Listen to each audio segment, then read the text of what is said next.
Welcome back to the channel, guys. Today we're going to be going over an important tool in your training. Not just range training, but also dry fire training. This is the Shooters Global Shot Timer.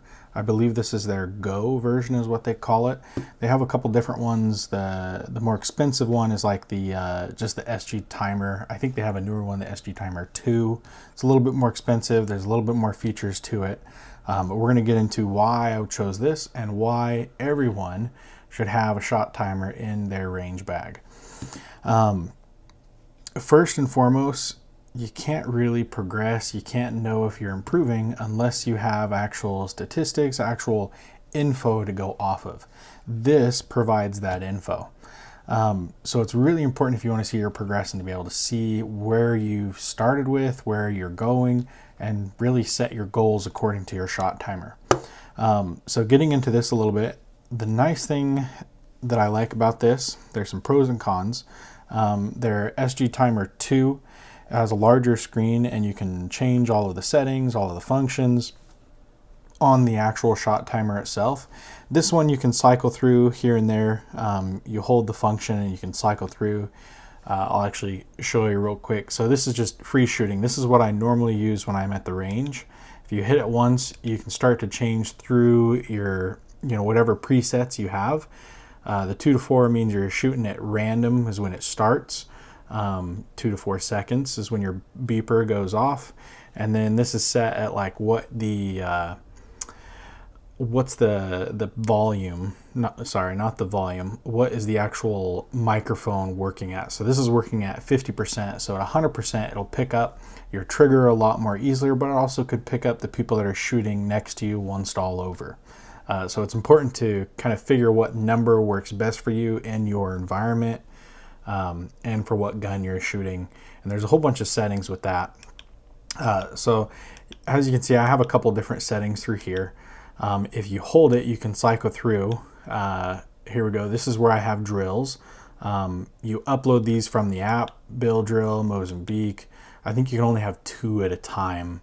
I don't think I've actually uploaded anymore because the drill portion on the drill app just came out recently and I haven't had a chance really to use it, and I'm going to get into why.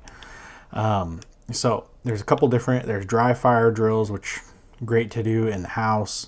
For the most part, if you get the settings dialed in, it works pretty good. No issues on that one. RO mode, that's like your range master. I haven't fiddled with that because I'm not a range master. So to get into the app a little bit, I'm actually gonna record my screen on my iPad and I'll put it up on here and I'll show you essentially what the app looks like. So I open up here on the app. This is what it shows like because it's already connected. Normally you need to sign in, but here at the top left, you'll click on this and it'll show your devices. You click on this and then it shows your stuff over here. You want to make sure you're fully updated on your device that you're using, whether it be your phone or your tablet, and then your actual shot timer. So with this connected, the main thing, I don't really worry about the manual or the synchronization status. That's all good stuff. But shooting presets is what I use mostly. This is what I use out on the range. So I'm just going to go first shot. So this is where I'm checking to see how quick my actual first shot is from concealed carry. So you can change your sensitivity, which you can slide this. That really depends on what you're shooting and where you're shooting. Sometimes I don't like the sense, your first thought would be, oh, I want sensitivity 100 because I want to make sure it picks up everything I'm shooting. The problem with that, what you also have to keep in mind is you might have someone next to you in the bay over that's shooting as well. And if you have this set up to 100, it will most likely pick up your neighbor's shots as well. Same thing with the echo filter. You want to make sure this is pretty low. That way it's not picking up the shot from your neighbor, or if you're shooting like in a canyon, when the sound reverberates back to you, it's not counting it in the shot timer as well. Beeper volume. This gets pretty loud. I'll turn this up real quick, so 100, because I'm gonna show you how loud this is. This is pretty loud. It's pretty crazy actually. But I'm gonna run through this just real quick first. Spy mode. That's if you want to watch the person next to you It's really big for like competitions. I have not shot in a competition where I've needed this, or shot in a competition in general where I've used a shot timer. So there's stuff like that where you can kind of, try to get the time idea on the times of what person's shooting. That way you can try to see if you're better than them or worse than them. Your shooting setup, this is your delay, this is your start timer. So when you hit this button, which is your start timer, this will have a delay of 2 to 4 seconds. It's random in there. You can change it just right here. If you click on this, you can change it then to whatever you want. I think it's up to a minute. Yeah, all the way up to 60 seconds, which is crazy to me. I leave it at random, so 2 to 4 seconds. That way I'm not 100% prepared for when the shot timer is going to go off. Number of sets, set a time limit, shot limit. So I have I'm shooting 2 bullets, 5 different times, and there's no limit on that. It's basically just to see how quick I can shoot 2 rounds, and my accuracy, of course. So you click on this and you change your whatever you want to enter it in has. So I'm going to back out of this and I'm going to show you. That was on the first shot. So coming back to the timer, I'm going to hit the start button, and this is your sensor, but this one back here is your actual beeper. So when I hit this, it's going to be pretty loud. Ready.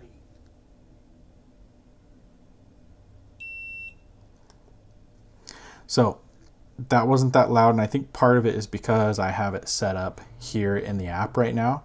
So if I disconnect this, which is more typical of what I'm doing when I'm on the range, and then we'll see first shot. Nope. Let's see. Let's cycle to 2 mag dump. I think most of these have 100% on the shot timer. There it was. I think that we'll come back over here. We'll see. Let me connect it. 2 mag dump. I think that was 100%. So let's check it real quick. 2 mag dump. Yeah, that was 100% on the beeper volume. I'm in an apartment, and that is extremely loud. Probably my neighbors can hear that, in all honesty. It's too loud for indoors. That's why it's good to be able to change that sensitivity for when you're doing like dry fire inside your apartment or something like that. So coming back through this, back to drills. This is where something I've been excited to try. This came out recently, and I haven't dove into it yet. There's some preloaded drills on here already. There's, it's 1 through 9 were preloaded on here. These other ones, Mozambique, not that one. I think that's my dry fire. No, that's not dry fire. I don't know what that one is. The Mozambique, the Bill drill, Jack Wilson drill, and the Dickens drill. These are ones that I've put in here. So I'm just going to click on this one. And this kind of shows you, yeah, I don't know why it did it twice. I'll have to look at that. You can upload photos, but here in the description, you put your info that you want. And then you can put a photo if you want to put a photo of a target or something like this that just shows the info as well. Then you set your stuff, you set your gun. I leave it on common. Sometimes I put it specifically to whatever gun I'm shooting. You'd click on my gun and then you add a gun in there. You can only have so many guns though in this. You can't have 100 guns or something. I'm pretty sure you have a limit on them. So your shooting setup, which is kind of what we talked about earlier, your start delay, your time limit, your shot limit, and this is all set. And then actually your shooting setup is set up towards the actual specific drill, and then your timer settings 100, sensitivity is 60, and my echo filter is set up. So this is cool because normally this wouldn't say play or a video because you could record the drill at the same time, but I'm going to come to one that I haven't added. So failure to drill, you send it to the timer. So coming back to the timer here, and if I hit send to timer, the drill has been uploaded to the timer. So I didn't have this before. So coming back over here, and I go over to drills. There we go. So see, it shows number 6 failure to drill, which is what I have, what I just uploaded. And then it'll have Bill drill and Mozambique. I don't know how many I can preload on here. It might just be 9 or 10. But it's cool because you can bounce back and forth between your phone or your iPad and this, but all of the settings have to be done in the iPad. That's the one downside of this one compared to the more expensive shot timer from S&G or SG. So there's some great benefits to that.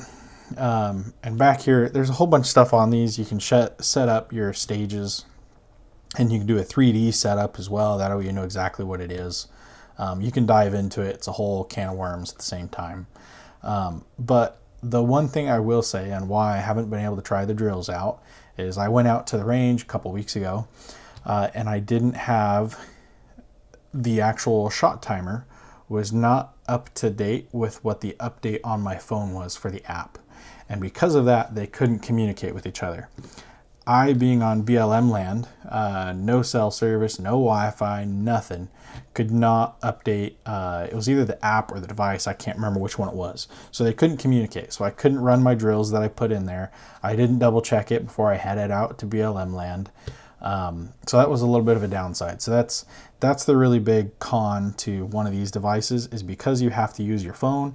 If they're not synced, you can't do your presets on there. So even on like my presets on my device, normally when I'm out there, I change my shooting presets to whatever I was shooting, but I couldn't even change these because my phone and my shot timer were not communicating with each other.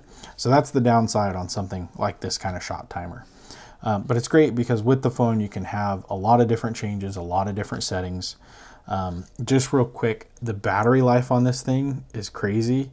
I don't remember exactly what they rated it for, but I've gone to BLM land, I don't know, I think the most before I charged this, actually not just BLM land, but shooting, I probably went, probably 6 or 7 times, and I was running this for probably 3 to 4 hours each time, give or take, plus or minus, and I didn't need to charge it. I didn't charge it until recently just because I was like, hey, you know, I'm going to charge it because I'm going to be going out shooting here in the next probably 2 weeks at the BLM land again. So I would highly encourage a shot timer like this. These work great. They're small and they're fairly light. It's pretty easy. I can throw it on my belt. I can clip it into my pocket, or I clip it onto the waist strap for like the fanny pack, the 945 Industries pack that I have. These work great. It is USB-C charging. They have a couple different clips. This is like your belt clip style, and then they have one that is a Velcro loop style that you could like quickly pull on and off, which is kind of cool. And actually, I think that Velcro one is considered their belt clip, and this is more of their pocket clip. I just prefer this because I can put it on my belt or my pocket. It sets really good, sits really good. I would highly recommend getting some kind of shot timer, whether it's the Shooters Global or the pack timers, which is a big one that a lot of people use. I wanted something that was going to do good and I could have a bunch of different functions on it because I love technology. Sometimes we're better or worse. Sometimes it screws me over like it did this last time. But it's definitely something you should be adding into your range bag. Anyways, thanks for watching, guys. I hope you found this interesting. It's a great shot timer. This was purchased with my own money. So if you don't mind, you know, give us a like, give us a comment, subscribe, tell me what you like about this. If you have one, and if you don't, let me know what your recommendations are on something else. You know, maybe say why you didn't want to go this route or why you like the pack timer more. Anyways, again, thanks for watching, and I hope you guys enjoyed the video.